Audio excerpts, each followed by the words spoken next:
검찰과 경찰, 군 등 수사기관 전체 움직임도 살펴보겠습니다. 이병헌 씨 검거를 위해서 군과 경찰까지 포함된 유관기관이 긴급 회의를 열기도 했습니다. 네, 오늘 실무자들이 모여서 보다 구체적인 방안을 논의한다고 하는데 취재기자 연결해 자세한 내용 알아보겠습니다. 구수본 기자.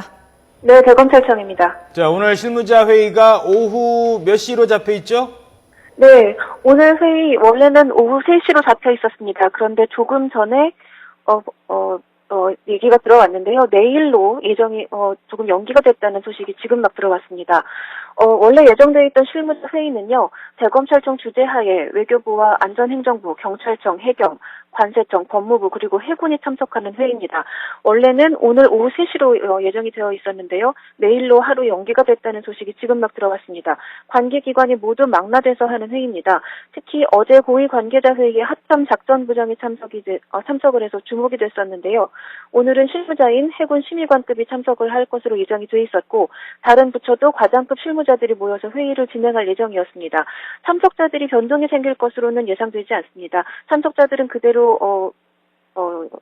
이제 픽스는 되어 있는 상황에서 시간만 하루 유려진 것으로 그렇게 보입니다. 이미 어제 회의를 통해서 큰 틀에서 부처별 역할은 정해졌고 기관별 정보와 가용 자원도 어느 정도 확인이 된 상태인 만큼 실무자들은 구체적인 액션 플랜을 마련해 올 것으로 예상이 됩니다. 때문에 이 자리에서는 유병헌 검거를 위한 부처별 세부적인 계획을 공유하고 이 가운데 중복되거나 놓친 부분은 역할 정리가 있을 것으로 보입니다. 또한 부처별 역할 분담에 따라서 협업 체계나 그에 따른 인력 배분도 어느 정도 선에서 논의가 될 것으로 전망됩니다. 네, 실무자 회의는 내일로 연기가 됐군요. 앞서 네. 어제 저녁에 열린 고위 관계자 회의 후속 조치라고 했는데 이 군이나 경찰, 부처별로 업무가 어떻게 나뉘게 되는 겁니까? 네, 어제 저녁 6시에 대검찰청에서 유관기관 고위관계자 회의가 긴급하게 열렸습니다. 앞서 말씀드린 것처럼 합참 작전부장이 참석을 했는데 이는 유병헌 씨의 밀항을 염두에 둔 포석입니다. 그 가운데서도 해군이 해경과 공조해서 밀항 시도를 원천 차단한다는 계획인데요. 근해는 해경이 맡고 그 외의 지역은 외곽에서 해군이 둘러싼다는 겁니다.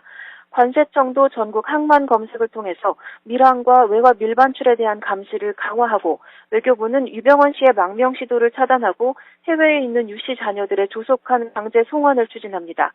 임정혁 대검찰청 차장은 어제 회의에서 유병헌 씨를 아직 검거하지 못해 국민들의 질책이 있음을 잘 알고 있고 송구스럽게 생각한다며 모든 역량을 동원해 하루빨리 검거하겠다고 말했습니다.